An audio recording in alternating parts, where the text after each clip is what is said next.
have that meeting, gets voted on, and at some point, we'd have to play catch up on, the difference in the contracts for July, August, whatever that might be. The big thing for us, and I've talked to you guys about this several times now, is right, the recycling markets and what's going on with that stuff. So what I've been asked to do is, at the very least, try to work with you guys as far as holding the collection process till you can get some sort of a vote in place. But we need some help on covering off on the recycling piece of things. It's something that's just, it's a big number, as you guys, I think, are well aware of, that frankly, we've been funding due to contracts, not just you guys, but with everybody. But we'd like to at least be able to cover off the cost of the recycling disposal, and then we can play catch up on the new contract as far as the collection piece goes. So do you mean before we're actually able to vote on and approve a new contract to basically even in July, before we've had the town meeting, pay more for recycling that month? Is that what you're saying? Yeah, cover off the disposal on the recycling. The way we bid it was the a formula process that fluctuates month to month. Kind of the compromise would be that we're willing to obviously work with you guys who have a long-term partnership, and we can work with you on the vote and the new contract, but we need some help on the recycling piece. Rob? Yeah, refresh my memory about what we can sign for contracts. We can't sign an annual contract without town meeting approval, or what term could we go to? You can't sign a multi-year contract, and the reason being is you can't make future boards committed to this. So why couldn't we just sign like a 6-month agreement on the terms that were presented, and then essentially get us through to next town meeting? I mean, I think we've already gone through the RFP process. We've negotiated pricing. We've done all that. It's just a matter of we can't sign the contract, but we know what the terms are. So why couldn't we do a short-term contract to just get us through? Do we have the power to do that, Ruth? Yeah, you guys could do that. The sticking point's going to be the budget. So our last payment on this contract is actually in July. So the new contract payment with the inflated recycling prices wouldn't hit us until August. And so, we could talk about this more later, but I would think that by August, at some point, hopefully we'll be able to do some sort of a vote to try and figure out what we're going to do. I just think, I'd rather do that and stay with it than delay payments and fall behind and then have to make it up at some point. I mean, the cost is what the cost is. So that's kind of my thought. But so are you thinking, Rob, are you suggesting that we sign a 6-month contract at the rate that the first year of the new contract would be? Yeah. And then after 6 months, we can either extend it another 6 months till we get through town meeting, or we can work from there or do 2 years after that or something like that. But just my thought, because we've got it. It's all, their proposal outlines everything by the year. So Yep. Numbers are all pretty easy to work up. It wouldn't take much to draft up a 6-month agreement. Other board members have thoughts on this? What does Pine Tree Waste think of that? Are you guys okay with the 6-month contract? Yeah, no, we're definitely willing to work. We understand the situation. These are different times for sure. We presented our numbers, however that works for you guys. If you want to do a 6 months, see what happens, if you can get your meeting in. We got to do an addendum to that for 6 more months. We're okay with that. Our biggest thing is just the newfound expenses that comes with this whole collection, everything from the commodities to what we now have to pay drivers, to cost of trucks and maintenance and all that type of stuff. So our numbers are our numbers. If you guys want to cut and paste it, we can do that. We're in here for the long term, so we'll certainly work with you. We just gotta we just got to kind of cover off some of those big costs, you know, starting July 1. Our contract as it sits is till August 1st, correct? June 30th. June 30th? Yeah. Okay, thank you.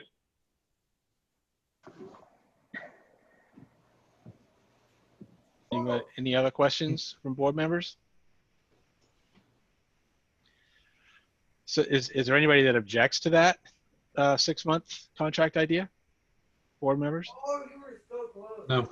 So if not, then I might say, Nate and Erica, perhaps if you want to draft up a 6-month contract, basically at, you know, the monthly rate at what year one of your proposal, your 3-year proposal, was to the town, then the board can review that and vote on it at our next meeting. Sure. Do you want language in there that says it's a 6-month contract with these options, a potential another 6 month, and then years 2 and 3? Or do you want to keep revisiting this? We can do it however works for you guys. Rob, did you have something there? I would say it doesn't hurt to just keep the options in there. I mean, who knows what we're going to see in 6 months, but yeah, it's not hard to pick up the option at that point, or if we go to town meeting, we're already rolling. So Yep. No, that's fine. So from my perspective, right, so after this goes through my corporate legal team, and I'd rather just do it once and give us all the options that work for you guys and not have to, you know, keep doing the legal jargon every 6 months. Yeah. Okay. What about, should we talk about bulky waste day? Yeah, Because I know it's come up. People, usually it's the end of May, but it's kind of on the it's kind of under consideration to potentially be cut, I think, from the budget. But that was one of the things we wanted to ask, you know, talk about at town meeting was how people felt about the bulky waste day. But are you guys even doing those right now or planning those? So the other one we do in May is North Yarmouth. And at this point, they have moved theirs out to September, best case for 2020. Okay. So I think we could, would we be able to do the same if we decided Sure. to have one? We're talking September probably. Yeah, we Okay. priced it out as a separate item, so whenever you guys want to do it, that's fine by us. Okay. All right. Well, At least we can let people know that it's not going to happen this spring or this summer. so my question would be that, you know, the bulky waste, the third Saturday in May would have been included in this contract. So if we do it in September with the new contract, would it be covered by this year's contract, or would it be in addition to? That's a good question. Because we've already paid for it, right? So to speak. Yeah. Theoretically. Yeah. Theoretically, you've had a good deal. Yeah, we'll But it's our deal. Yeah, it is your deal. Exactly. What does that mean? Yeah, we'll work with you guys on that.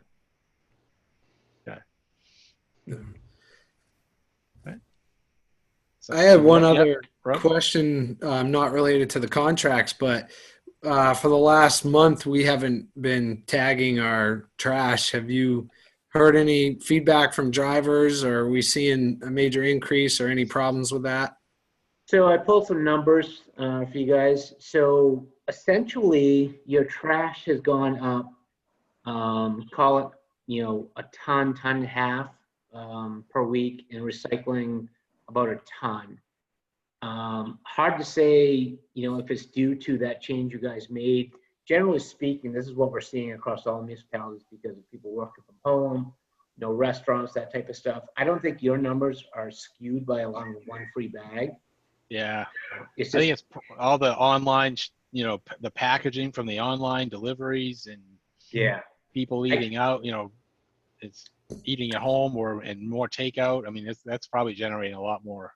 Yeah, I think you Area. guys were fair actually, giving one bag free.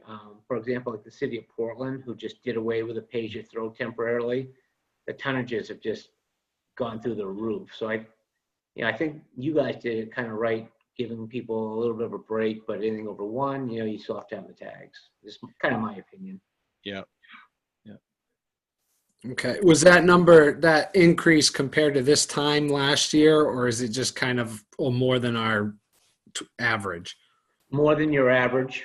Yeah, Okay. more than, call it March. So a little jump from March to April, which is when everybody's been home. Yeah. And sometimes people start spring cleanup and stuff in April anyway. So, Exactly. And if you figure, a ton is 2,000 pounds divided by how many homes, it's probably, I didn't do the math, it's probably, 4 or 5 pounds, 6 pounds per home, something like that. okay. Maybe a little bit more. Oh, Awesome. Thank you. Okay. All right. Anything else on this subject? Great. Well, thank you again for being with us tonight and for your flexibility in helping us navigate this issue. I appreciate it. Yep. No problem. We'll get something drawn up and we'll get it over to Ruth. Okay. Okay. Great. Thanks. Thanks, Enjoy the guys. rest of your night. All right. Thank you. Erica. Too. Thanks, guys. Yeah, I didn't say much, but thanks, guys. thank you. You kept Nate honest. Yeah, right. Keeping him on his toes. All right. All right. Take Bye. care. All right. Continuing on the trash theme, the next item on the agenda is discussion of trash tags for the month of May. I think when we first instituted the one free bag policy, it was pretty much for the month of April, and we said we would revisit it at the end of April to see if it needed to be extended based upon what was going on. Anybody have any comments? I mean, I would think since the town office is still closed, I Yes. guess I would Just move that extend we it. extend that policy 1 month through the end of May. I'd agree. Is that a second then, Right. Todd? Yes. All right, so moved by me, second by Todd. Any further discussion on that? No. Okay, so the motion is to extend the one tagless bag through the month of May. I gotta do roll call. So if you're in favor, say yes. If you're not, say no. Rob, Yes. Rich, Yes. Todd, Yes. Mark, Yes. and I am also a yes. Okay, so we're extending that for the month of May. Next is a discussion of the Memorial Day Parade. Is Ruth still on the line? Oh, yeah, I'm here. Oh, okay, there you are. I know, is this a discussion of whether to have it at all or about the new committee you were trying to form? No, whether to have it at all. So the governor today, let me see if I can remember this correctly, continued the stay-at-home order till the end of May and allows. What? Hold on. Sorry, I hadn't seen that. Yeah, Great. unbelievable. Exactly. Hold on. But so she's allowing certain businesses to open, and she has a checklist of the things that the businesses should do. But in any case, the limit on large gatherings is going to be probably 50 at the most through the end of probably July or August. And for the foreseeable future, I think it's 10 for May. And then after that, it goes up to the 50. But either way, I'm wondering if we just need to either cancel or hopefully postpone and have a different parade later on in the summer. Yeah, I would say we just cancel it and leave any discussion of any other parade to a point where we have more certain knowledge of when we would actually be able to do it. So, Maybe we could I have a would Labor second Day that. parade. I'm sorry, Todd, what was that? Maybe we could have a Labor Day parade. Yeah, maybe by then we'll be able to. Yeah. As we get closer, we'll know whether we can do that or not. And, Do we have to Second vote on Kevin's that? Or? motion. I think so. I think we need to cancel, right? So I would second Kevin's motion. I think it needs to. There's no point. Yeah. I would like to do it just in spite, but that's just me. But I know, right? okay. I'm with you, man. Let's get in that golf cart and go. Yeah, I would, but I would agree with. I would second Kevin's motion. I think we should postpone it until further notice. All right. Any further discussion on that? I just had one thought that, like, what about a like an automobile processional, like not do floats and everything, but put the public works trucks, the fire trucks, a few fancy cars in there, and do like a higher speed drive around town and just blaring the horns. You know, and just not high speed, but like, you know what I'm saying, That cruising. sounds like fun. Cruising. I mean, they line up 100 cars for a funeral. Like we could line up 20, 30 cars and hit, you know, most of the roads in town and tell people to just hang out at the end of their own driveway. But Yeah. it's a thought. I'm fine with postponing too, but it's, Well, I think the other complication is that the state of our Memorial Day Parade Committee is not good. So it's not like we've got this group like Ready to go. you know, and to do something Right. like that. But well, we could combine it with Heather's idea and put a senior in every car and let them ride around and, you know, get a little attention. So. We do have a very dedicated Memorial Day committee. It's small, but it is dedicated. yeah, I didn't mean to speak disparagingly. That was my intent. But I think, weren't we looking for members? Did they have a couple people that were kind of rotating out and were looking for more help?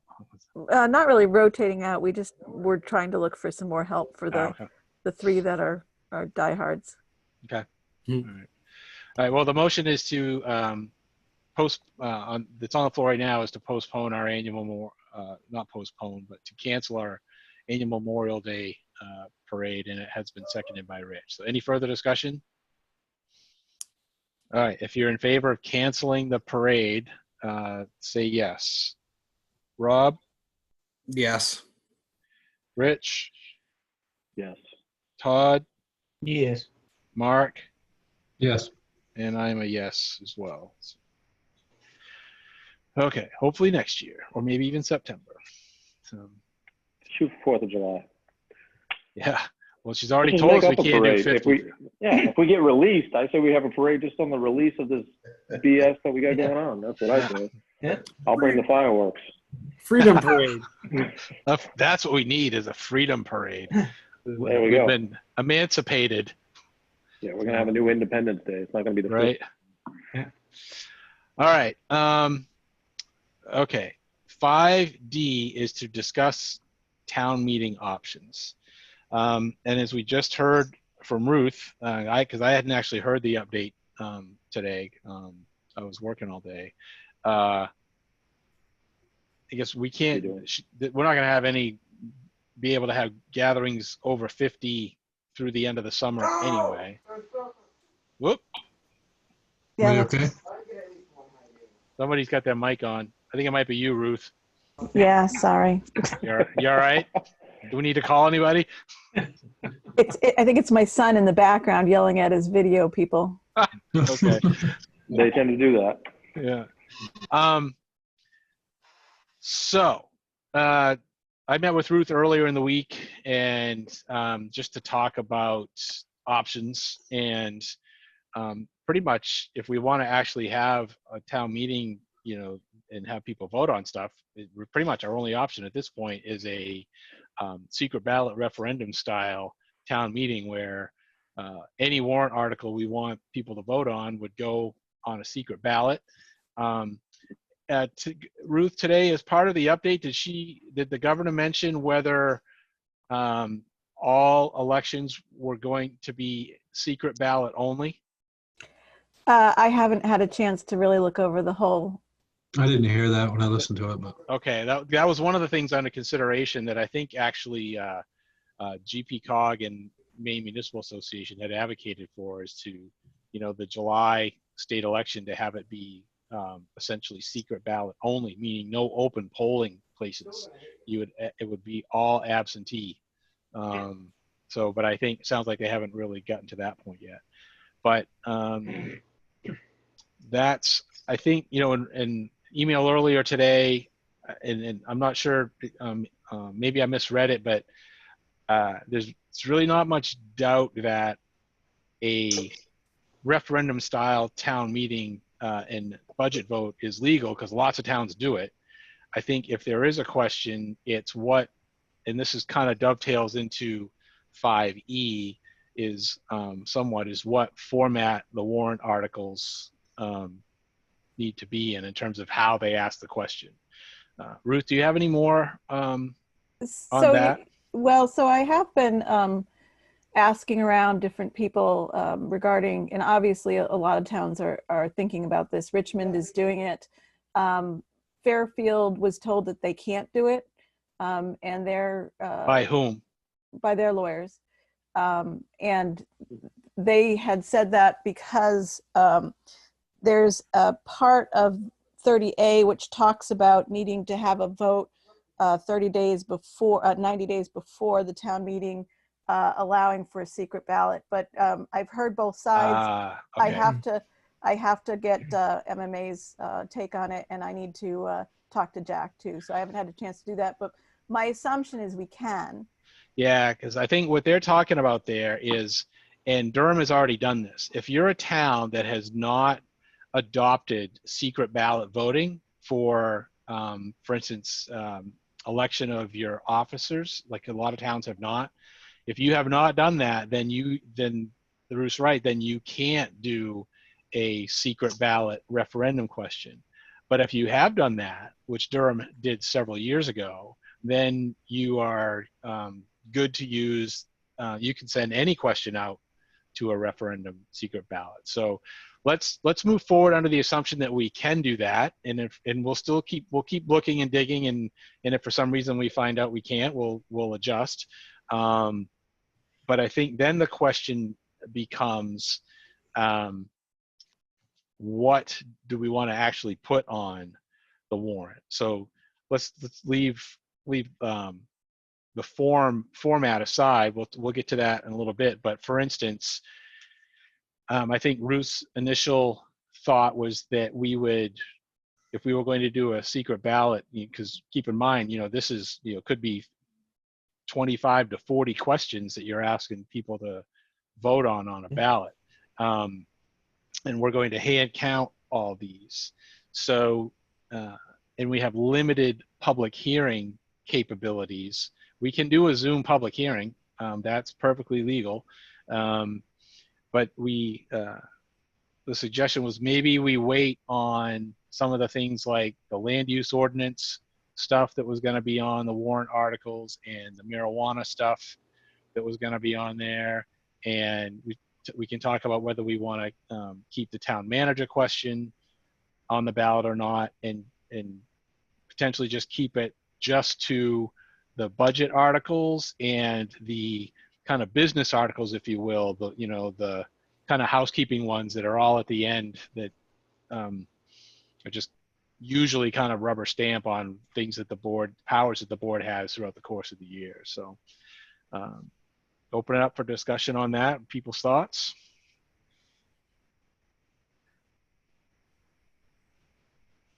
I like that thought.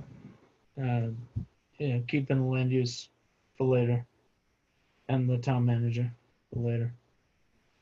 What about marijuana? Do you want to hold that one too? Just keep it to the basics. Who's on here? Much later. Yeah, just the minimum stuff we need to get through, I think, at this point. Okay. Does anybody have a thought other than that? Do we have to keep all the warrant articles separate, or can we just do like the school does and present a budget and vote it up or down? Well, the thing about the school budget vote is that's a validation referendum. So prior to that, there is an actual town meeting, 3-town meeting, where they vote on every article, just like our town meetings.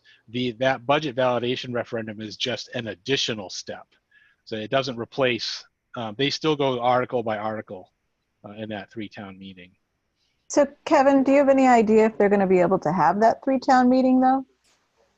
Can't imagine they could.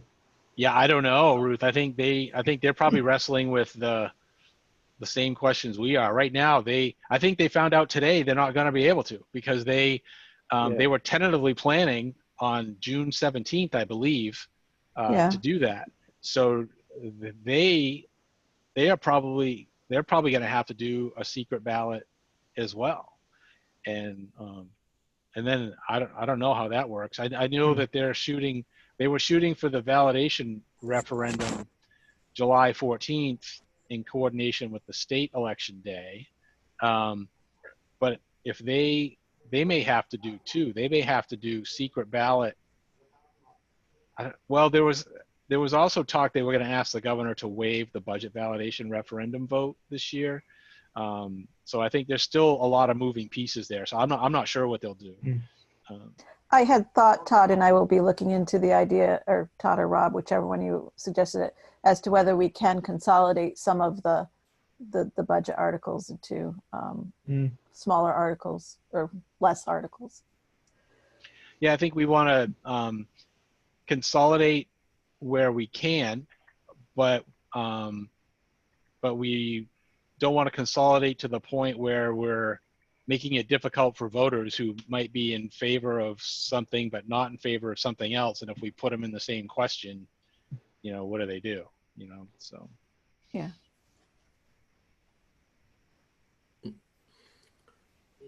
Rob. So let me ask just another question. Like, do we need to do this? I mean, as things are right now, we can operate off of previous year's budget. The budget we were proposing for next year, as far as spending items, is actually less than what this year was, with the exception of the bond payments that come due. But why can't we just keep operating like this indefinitely under the executive order and then pull together a town meeting when it's allowed, or skip to next year if we have to? We could. That would be an option. It does create some issues in that we know we have an increase. What we can do is we can keep going under last year's budget. But the thing is, at some point we're going to have to commit taxes, and we probably can't wait any later than the end of July to do that. And you can only commit taxes once. So if we commit, then that's what we live with for the rest of the year and the first 3 months of next year. Does committing taxes limit expenses or just limit cash flow? It limits the amount of money you can raise from taxpayers. So, for instance, we could basically send the same tax bill we sent last year, basically. But the problem with that, one of the problems with that, is that we already have an increase from county. We're probably going to have some sort of an increase, small one right now. It's looking like a little under 2% from the schools, and so that comes out of that money, and so it eats into what's left for municipal. There's also issues with it's not that you can just continue under last year's total amount. It's under last year's budget, and so that means by article. So like if and we could clean this up at next year's town meeting, but it would mean that, for instance, we know that we were needed to spend more in administrative this year for election expenses primarily, and the hiring and training of a new town clerk. So we would very, very likely overspend that administrative budget if we had to go with last year's number for that. So, Ruth, do you want to add anything else to that? Did I leave something out? Well, and I don't know whether I'm right, but my assumption was that you would commit taxes for the municipality at the same level as it was last year, which does not necessarily, in other words, the municipal commitment would not necessarily be less than last year. It's just that the tax rate would be higher because of the increase of the school and the county. Oh, That's how I would.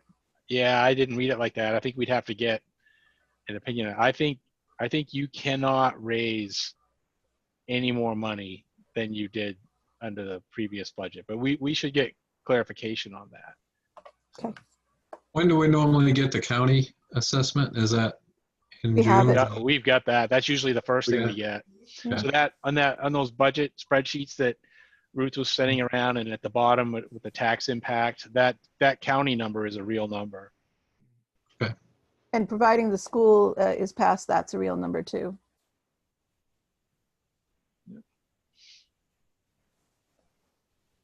If, So I'm here. Sorry, go ahead, Rich. sorry, Kevin, I put my hand up, but I don't know if we're using that. Oh, system yep, or there not. it is. I don't even know if it works.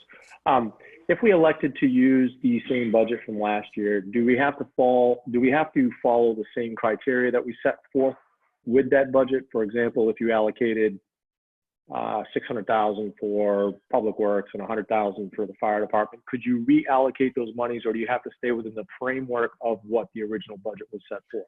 Yeah, that's what I was just trying to explain. I think it's that you have to stay in the framework because it says the budget of last year shall be the budget that you work with. And so the budget is an article by article thing. So as I understand it, yeah. And well, that's what I was talking about. We would probably overspend administration. Yeah, that's what I meant. Like, so I didn't know if we could cut from a specific area that maybe we don't need as much from to put more money towards administration. But if you have to stay within those particular guidelines of each individual. You do, technically you do, but we know there is a mechanism and that we had to use for a minor overage from the fire department last year.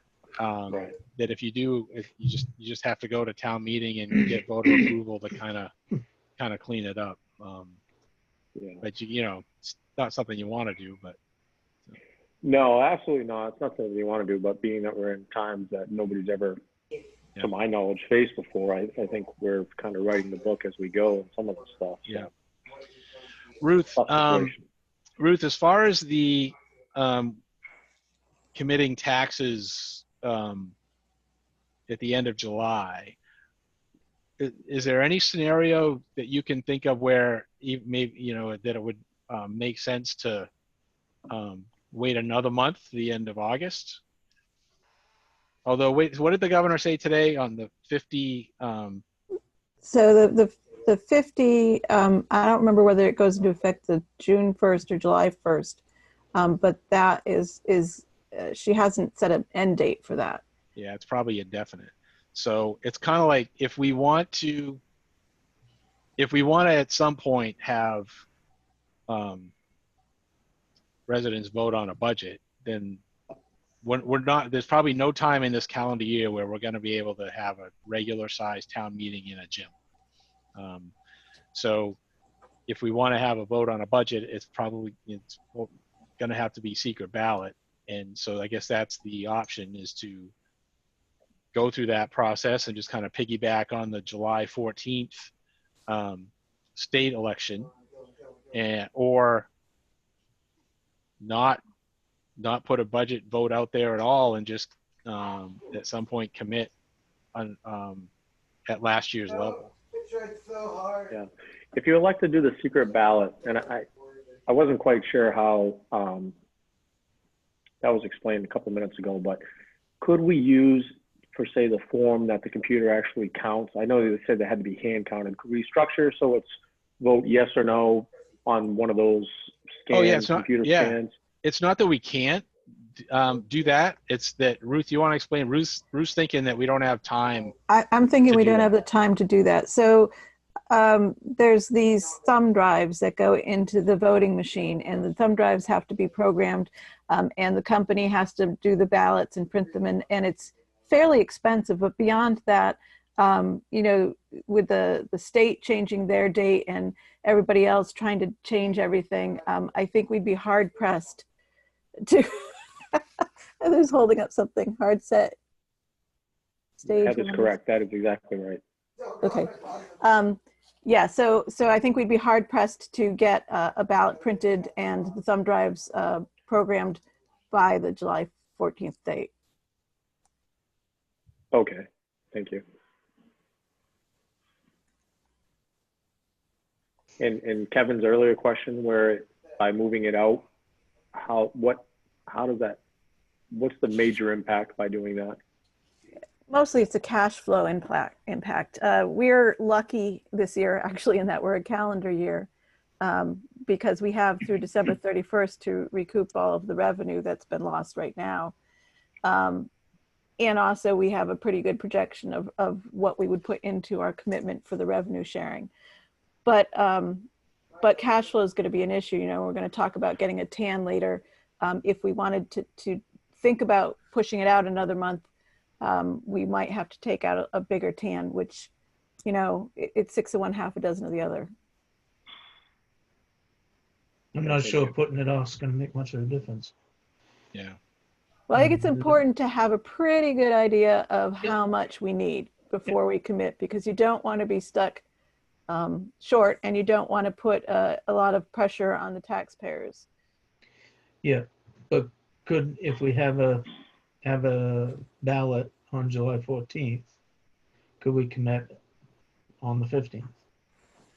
Could you give me a week? Yeah, that would be the plan, Todd, would be Yeah, to, yeah. Maybe that's we'll- what we've been away. talking about, is commit right away, you Yeah. know, after the vote on the 14th, Yeah, Yes. yeah, which I would put us suppose. about a month, you know, around a month later than we normally are. Yeah, Yes. I see. But Ruth, I think you raised a good question, though, that I think we need an answer to is, or a clarification on is, you know, is it a total amount raised limit to LY? Or is that just for municipal? Just for the municipal portion, and then whatever we get assessed for school and county, we just pass it on. That's something we would need to get clarification on. Mm. Yeah, because the county and the school are both assessments, which we have no control over. Right. So that would that'd be good. Yeah. So I think we need to get clarification on that. We also need to get clarification on if we did want to go to secret ballot, the format of the article questions. Like, for instance, I was looking at a bunch of different towns over the weekend, and some of them put it just almost exactly the way we do on our regular warrant. They say, to see what sum the town wants to raise, selectmen recommend X, and budget committee recommends Y. But what we don't know is what other options have to be presented. So, because for instance, do we have to present a none of the above option, or can we put language on there that says, if neither the selectmen or budget committee's recommendation is approved by voters, you know, the amount reverts to last year's budget. There are towns that do those types of things, but they're oftentimes the power to do that either comes from a charter or an ordinance that they've passed. And we don't really have either one of those with how it relates to budget article questions. So we need to get some more definitive direction on how we would need to structure those questions. My understanding, and I also need more direction on this, but my understanding is that we probably would have to have a warrant article saying at the very beginning, you know, if this does not pass, if the warrant articles do not pass for the amounts indicated, you know, do you want to revert to last year's budget? And I believe we do need a none of the above option. Yeah, well, we can believe and speculate all night. We need to find out for sure. So, right. Yes. So, Yeah, agree. Question, does the budget committee have to get back together too? that's another question. I don't think they have to, but I think we should. They can if they want to, because all we would be doing is altering our recommendation, and I think we would, if we were going to move forward, I think then what we would want to do is say, we're revisiting things. We are we're going to be altering, maybe altering in some cases our recommendation, and then it's up to them. If they want to get together and amend their recommendations, that's up to them. So, okay. And then I think the one thing that we would need to do though is, if we do a secret ballot budget vote, one of the things that I consistently read about the importance of getting some information out there to voters. And we would have to talk about whether we want to go so far as to put a sample ballot with a little narrative explanation together and mail it, or do something, but just, you know, 2 or 3 sentences per article about, you know, if there's a big change, or you know, why is this up, why is this down, what does this mean? Providing that context, especially when there's no real discussion like you would have in a town meeting, would be pretty important. Well, what would it look like to have a Zoom town meeting? That is actually not allowed in the Really? at least under law. Yep, under the law right now, the what was exempted from being able to do public meetings was the legislative committees, and meetings of municipalities' legislative bodies. And so that, in our case, that is a town meeting. Well, more like a hearing, I guess. We can do a hearing. Not We can voting do- up or down. Right, but we more can like do, a hearing to and get- we would do it. Yeah. We would try to do a hearing. So we would have to build that into the schedule. Yeah. I think that would help to get a lot of the Yeah. information out. That was a question I had, Ruth, and you might already know the answer to this one, but when you have secret ballots, the law requires a public hearing at least, it says at least 10 days before the vote. Does that mean 10 days before the scheduled polling place election, or 10 days before the start of absentee voting? I don't know what the law says, but I think you would want to do it at least 10 days before the absentee voting starts. I know that other Yeah. municipalities are doing that Yeah, as that would opposed make to the 10 sense. days before, because you want even the absentee voter to have all the information when they get the ballot. So if we're and we're going to talk about this in a little bit, but there's not a lot of time here, even for a July 14th meeting, because if you start backing things up from that, if the July 14th is call it the final day of voting or voting at the polls, whichever it happens to be, absentee ballots have to be available a month before that on June 14th. Your public hearing has to be at least 10 days before that, and you have to notice the hearing at least 7 days before that. So we're backing up into late May now with this schedule here. So we won't have a ton of time to execute this if we decide that we want to do it. I might propose that there was talk about maybe we shouldn't wait 2 weeks before we meet again. And we can talk about this at the end, but I might suggest that we kind of tentatively plan to meet next Tuesday and use the time to get a little bit firmer answers on formats of warrant articles, and maybe even have a draft warrant ready to work with next week, and then we can kind of make a call next week on whether we want to stand pat with what we've with last year's numbers, or go ahead and try to get a new budget approved. Does that sound reasonable to folks, or? Yeah, works for me. Okay, moving on then. Discussion of warrant articles. I think we've largely talked about this one. If I heard, I think what I heard, and that somebody jump in if if what I'm saying isn't what you're thinking, that the articles that if we did do a secret ballot, it would just be the budget articles and the business articles, not the marijuana stuff, not the town manager stuff, not the land use ordinance stuff.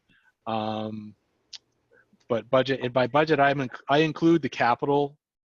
In my mind, I'm including the capital items in budget articles.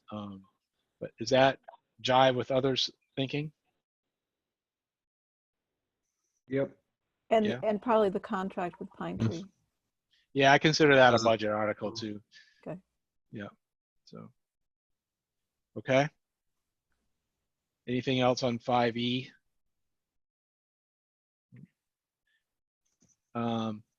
5F, I think we could table, I'm thinking we could table 5F until next week, until we kind of have more of an idea of what we might want to do. What do you think, Ruth? Do you want to get into numbers details tonight? Maybe just a real short overview. Okay. I'm thinking maybe just, I've spent, a lot of time going over this year's budget and looking at the budget line items, and there's not a huge of wiggle room anywhere in the budget. We budget pretty tightly. So that would mean that the things that would be cut in order to keep the tax rate down would be things like capital improvement contributions to the capital accounts, and possibly maintenance paving. So those are the things that we were looking at, and I sent out the budget sheets. And so if you guys have more time in the next week to take a look at those, then we would be able to talk in depth about the possibilities. Yeah, so I think Ruth, thank you. She did a great job putting together some options. And really the big lever that we have, really the only big lever we have, is maintenance paving. And there's a scenario where we're only leaving $60,000 in the maintenance paving budget. There's another scenario that basically spends half of the paving budget. And then there's various scenarios with regard to how much we use undesignated funds for. So I think we want to be, one thing we want to be careful about is going too far this year so that next year is a huge shock to people. So for instance, if we cut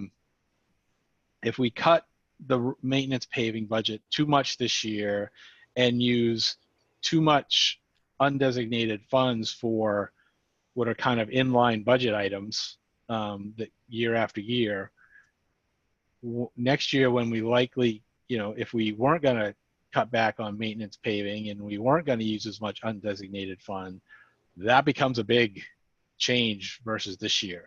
So as you're thinking about what you think might make sense, keep that in mind in terms of if you're going to pay for something with undesignated funds this year, is that a one-time expense and you wouldn't be using it next year for that anyway? Or is it an ongoing thing and you will have to pay that bill next year? And do you think you'll want to use undesignated funds again? Yeah, Rich? With regards to the maintenance paving, I just had two questions. One, Calvin, did you have any paving scheduled for the next week or so? I know it's that time of year where you start to gear up. Is there anything going on immediately? No, we've got at least a month of ditching before we'd be ready for any paving. Okay, and secondly, if we were to postpone maintenance paving, or the way I kind of understood what Kevin would just say, we would pile on this year's with next year's maintenance. Wouldn't we just postpone maintenance paving for 1 year and start it again next year? Yeah, no, sorry if I wasn't clear. What I meant was if you like, normally we've been spending $375,000 or so a year. Mm-hmm. So if we took that down to 60,000 this year and then go right back up to 375,000 next year, then that's a big delta. Okay. Yep. I agree. So whereas if we maybe did, I think there are scenarios where we could, do maybe half the maintenance paving budget. And then if it goes back to normal 375 next year, that's much less of a 1 year shock to people. Yeah. So I think there's different ways to play around with it. I think too that you have to keep in mind that the hit on our revenue stream is going to be next year. So the revenue stream, meaning revenue sharing and possibly the homestead exemption reimbursement and excise tax, which are some of our biggest revenues. The big hit is going to be for our next year's budget. Yep. Right.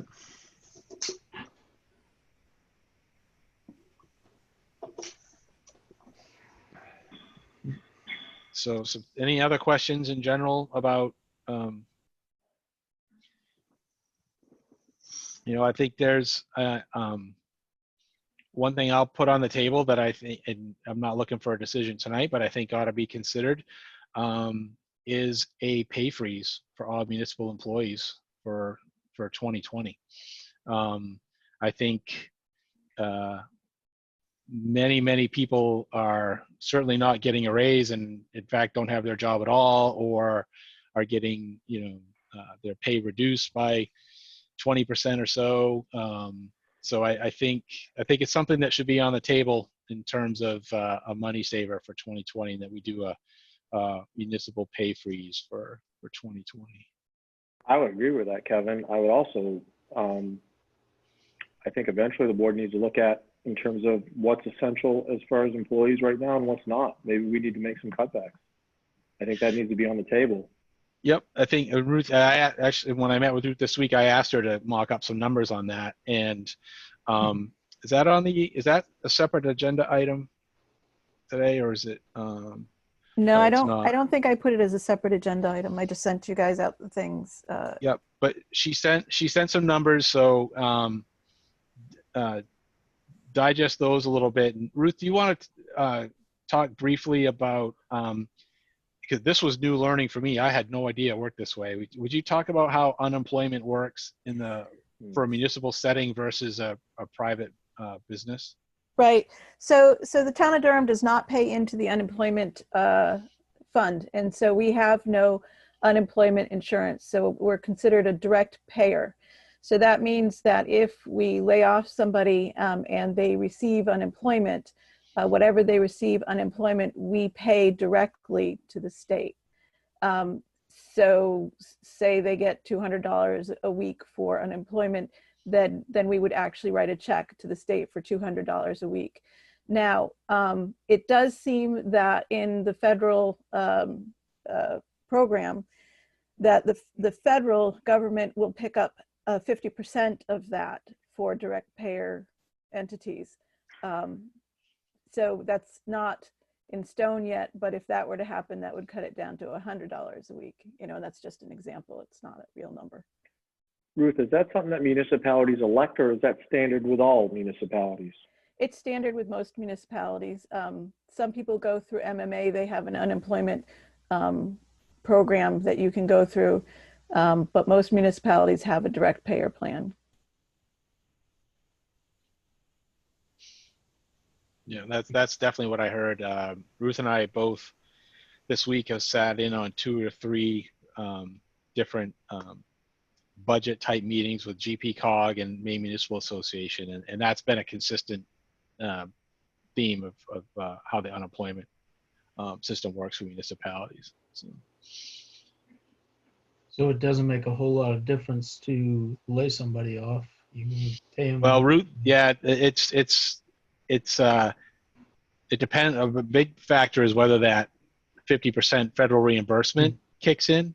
But Ruth's in the numbers she sent 2 or 3 or 4 days ago, one of the sheets that she sent has some numbers on what would it be like, and it's by employee. If you laid them off 1 day a week, or if you laid them off for a whole week, so I think it's definitely worth looking at, especially when, so sorry, go ahead, Ruth. The other question that I had asked today in the webinar that didn't actually get answered was how long does the 50%? So say the 50% for the federal government goes through, does that only include the first 8 weeks, which is considered the COVID time? Or does that go for until the person receives a new job? Because we would be liable for the unemployment. I think it's for quite a while, Kevin. It's like for as long as they are on unemployment until they get a job. Right. Usually 6 months, isn't it? Or is it different for municipalities? I think it's 15 months. Yeah. Well, we'd have to get that. Let's add that to the list of things we need to get more definitive answer to. Yep. It's Public Works is in that. Why would we do anything with Public Works at this point? Would we, other than just trying to save cost? But I mean, they can still work right and still do everything we need to do in town. Yeah, I think it's a matter of, there's no question they can keep working, but if you have less revenue coming in, maybe you say, well, yeah, we're going to have less work done, but we can only afford 4 days of work. We can't afford 5 days of work right now. Right. But you're right. They can keep well, and it's similar with the town office. I mean, they're still helping people a lot with stuff over the phone and online, and there's still a payroll to be done and bills to be paid, and so there's still there's not the front desk traffic, of course, but there's still work to be done, but probably not as much as normal. So. Right. It's amazing how much there is to be done still. Yeah, guys did a heck of a job on that back records room. So. Yeah, well, we're going to have to do some more work because we're working towards trying to figure out what we're going to do when we reopen. So that's in the planning stage. We'll probably end up more in depth with that next meeting. Yep. Okay. Why don't we, if there's nothing else on the budget, so we kind of, so think about what your thoughts are on, paving and using undesignated funds and, pay freezes or reduced work strategies, or, kind of get your head around those, and we'll probably talk about those next week. Okay, discussion of the TAN 5G. Ruth? Well, we're always pretty close to it with our cash flow. And the fact that we're going to be committing taxes a month late this year is going to cause our cash flow, not to mention the fact that, we usually make about $250,000 in a month. And this month we brought in 100,000, which actually wasn't bad considering. So we're going to have a cash flow problem. So we're looking at the possibility of taking out a tax anticipation note to hold us over until we can commit taxes, and so we can still pay our bills. And so I did up the numbers. I did a cash flow projection. The most that we can borrow, according to my projection, is a little over $1 million. How much do you think? How much would we need? Well, it would be on a revolving. So we would set it up okay. so that we would draw down what we needed. Okay. Yeah, I think you mentioned that in your last email this evening, but I don't think those attachments were there. So if you want to send those out. Okay, we can wait till next week. That'll be fine. Yep.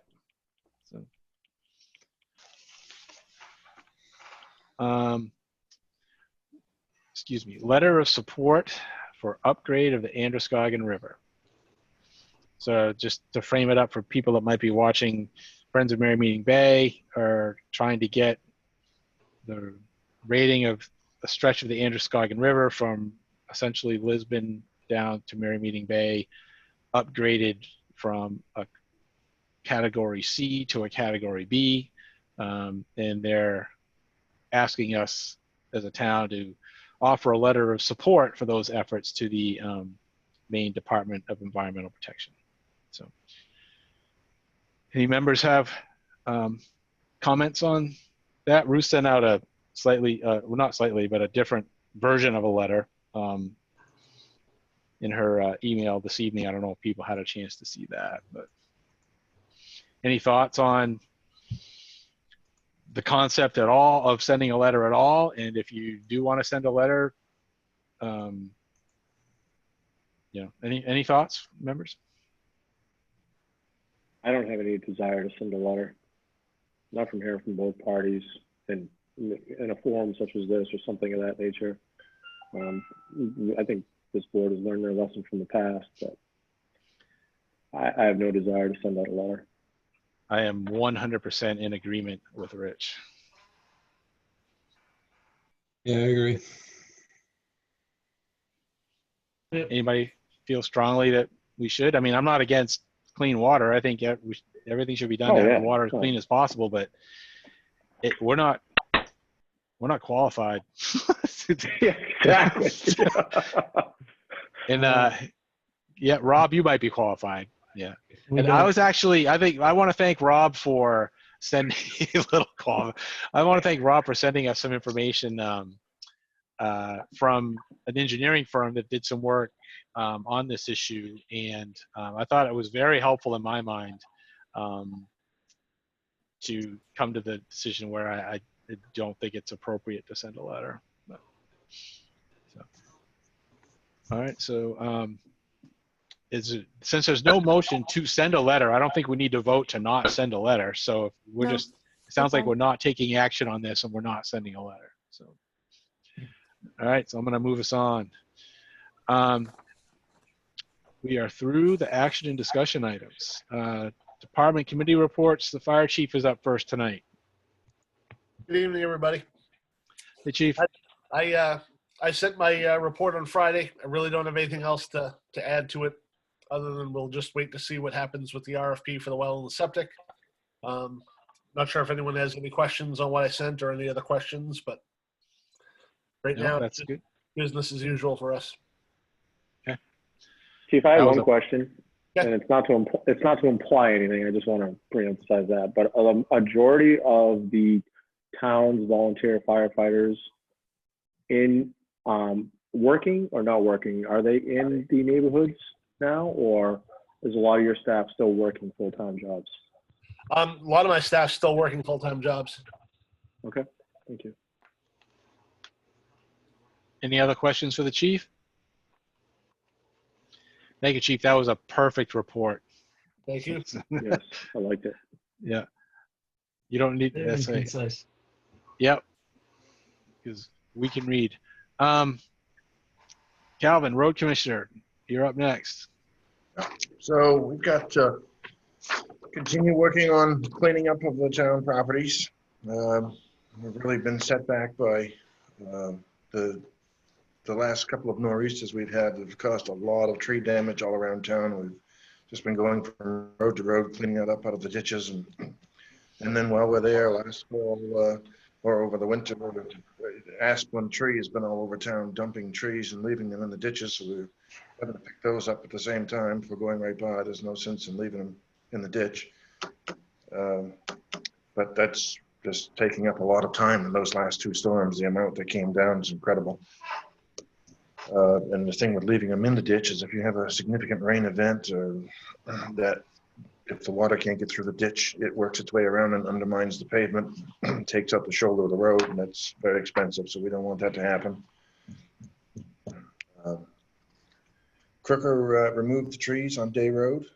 I was just shocked when I came back and looked at the difference that made. It looked like a new road already. But It does. so that certainly doesn't even look like the same neighborhood.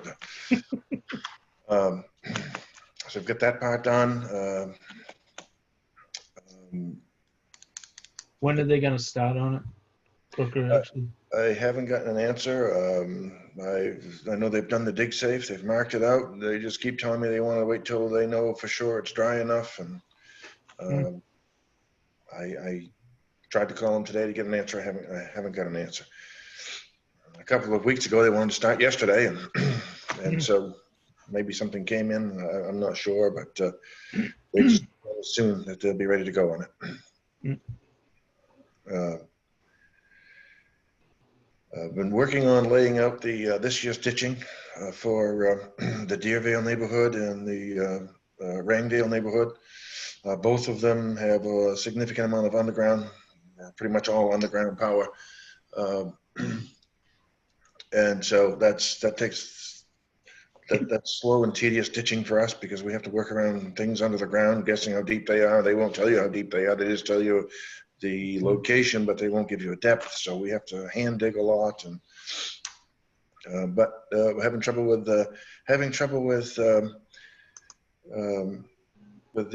dig safe. Normally we've never had this trouble before, but this is the third time today I've had to call the dig safe in for Deervale Road. The PUC's coming down in the morning at 7:30 to go over with me and look at it. They're just 3 times now they've told us that it's clear and go ahead and dig, and we can see clearly that that's not the case. And they said they're just having a lot of trouble. They got rid of On Target, who used to do, and apparently this new company outbid them or something, and they're just having a lot of problems. So PUC really wants to come down and see it. because it goes in hand with what they've already suspect, and so the problems they're already having. It's an ongoing issue. So, but I just know that I am not going to dig in there with the markings the way they are. It's the third time, and they've still missed 2 roads. So hopefully we get that straightened out. We will get it straightened out. I'm not digging until we do. But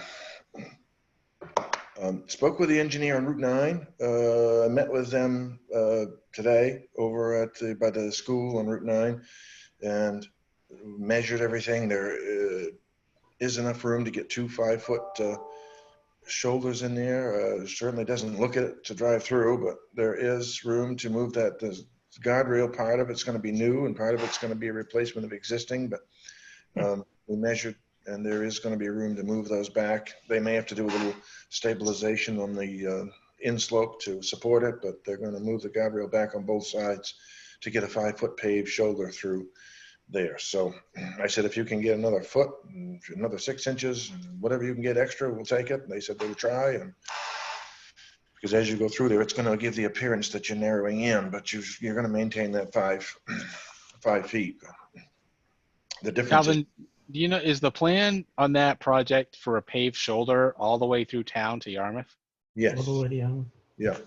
Okay. Yeah. And so I asked them specifically if that was going to be a bike lane today, and they said, they kind of looked at each other and kind of said, well, because initially I was told it was, and they said, well, we can't call it a bike lane. People will use it as a bike lane, but for whatever reason, and they asked each other what the criteria was, and one of them said 4 feet was the criteria, so it's going to be 5, so I would assume, but for whatever reason, they were reluctant to classify it as a bike lane, so they said, well, the bikes are using it now, and so. Heather Roy is smiling. So, but I did ask him to fix that, and I had already been talking about that section. In addition to that, there's the right-hand lane, the southbound lane has a dramatic, it drops right off, and it pulls our trucks right into the guardrail when we're going over on black ice to load the trucks. And so they're going to correct that profile as well. So that's about, I mean, the ditching, there's going to be, we're moving into some neighborhoods now that have a lot of underground power, a lot of driveways, a lot going on. So it's going to be a little bit slower, but rather than, different than the long rural roads that we've been more accustomed to than these tight neighborhoods. So it's going to be a lot of work. 3 miles of road to get ditched in the season is pretty aggressive. I know last year we never came up for air. It was just every day. Everything else kind of had to take a back seat, and we focused on getting it all done to get those roads, because we're trying to stay on par with that, on our course for that paving plan that we've set in place. And I don't want to get behind, but at the very least, we need to get the ditching and be ready for the paving to get it done and get the driveway culverts done.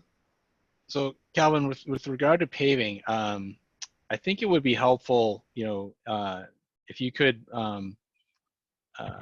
by the end of the week, take a look at what your maintenance paving plan was for next year. And maybe on that list of roads, maybe you could give us a sense of how urgent the work was in your mind on that road. Like, is it, like, for instance, when we start to talk about potentially cutting back on the maintenance paving budget for the year, if there's a couple of things that you think are, like, boy, really critical, like if we don't get to it this year, then we risk a much more expensive rebuild in the near future. If there's anything like that, it would just be good to know what risk level we might be taking on in deferring some of the road maintenance. You think you could put that together and email it out to the board by the end of the week? Yeah. I will look at that. That's like, for example, I mean, you say, well, how come some of the roads need some box cutting this year? It's because those sections of roads were already gone. And these other roads were relatively good that we did last year that I wanted to save from getting into this condition. And so that's why they got priority. Yeah. So I think just, what, is there anything, I mean, we know it's all important and it all needs to be done, but, if there's like what's, or maybe we approach it like if you had half the budget, what would be the priority or whatever, however you want to frame it up so that we can kind of understand. Right. The biggest bang for your buck would be X. Yeah. Okay.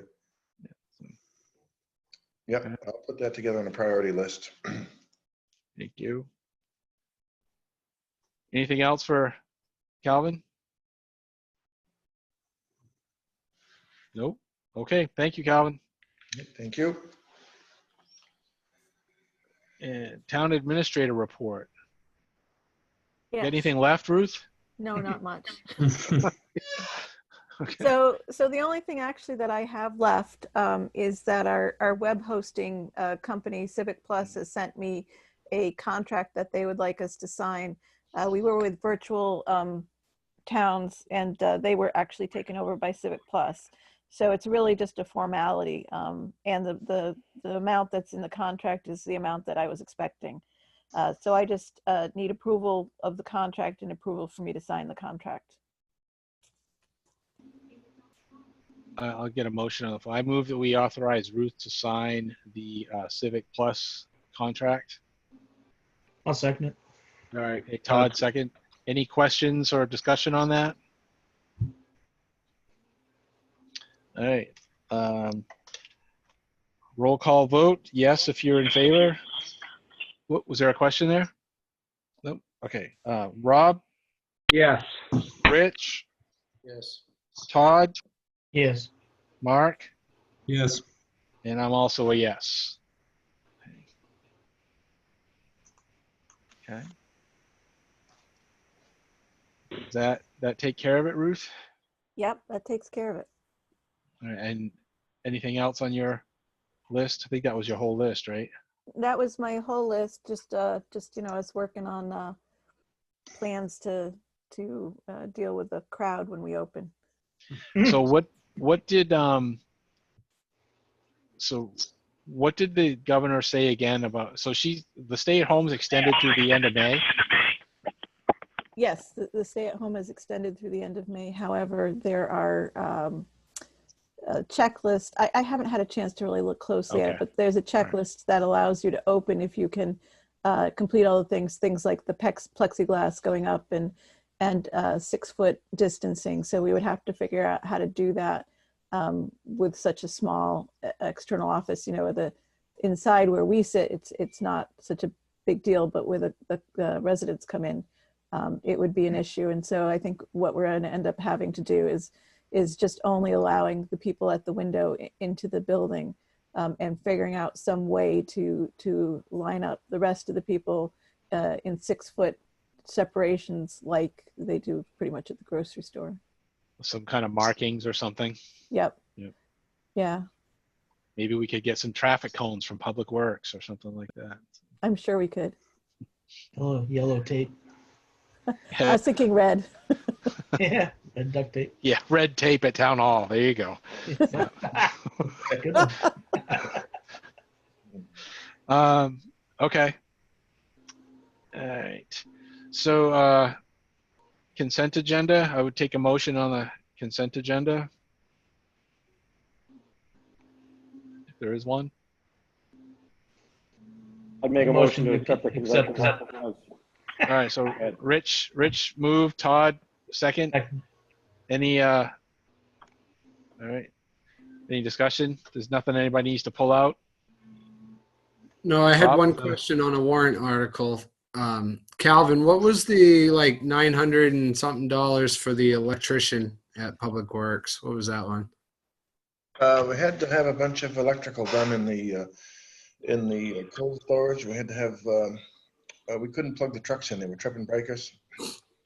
And the engineer told us we shouldn't be keeping the trucks in here where it's warm because the salt has deteriorates steel at a much faster rate than it does in the heat than it does in the cold. So Yeah. I was not aware of that. So we've been trying to keep them out in the colder air. Okay. All right. That's all.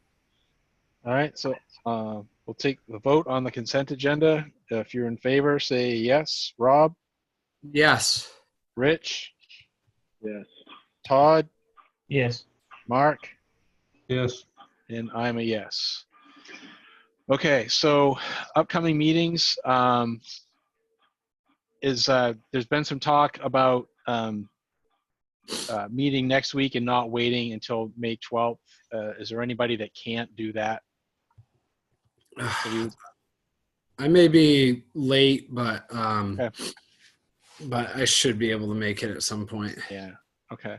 So I think we'll go ahead and schedule a meeting for, what would that make it, May 5th? Yeah. Tuesday, May 5th at 6:30, be another Zoom. I think it'll be a Zoom meeting. Although, if we're allowed to, I think, and I think Tammy's still here. Tammy, we should be exploring from a technology point of view, how would we make it work if the board and only the board and department heads were in the building, but the public still had to join virtually. I know there's some issues with that because board members might, I don't know if we have speakers in there that we would be able to hear people, and but if we had to use our laptops, then you can get feedback issues with multiple laptops and speakers and stuff going. So if you could Well, kind of noodle around how that might work Okay. for when the time comes when we're able to do that, that's probably our Yeah. next step. Yeah, I think it's definitely feasible. Yep. Okay. But for right now, we'll tentatively plan on Zoom, and as soon as we can safely make it work to actually be in the same room, then we will do that. So. Okay, so next meeting's Tuesday, May 5th at 6:30. Tuesday, and then we'll probably make a call at that point. We'll probably need to meet on Tuesday, May 12th as well, and Tuesday, May 26th at 6:30. So. Take a motion to adjourn. Rich moves adjournment. I'll second that motion, or Rob does. In favor of adjournment, Rob, Yes. Rich, Yes. Todd, Yes. Mark, Yes. and I'm also a yes. We are adjourned.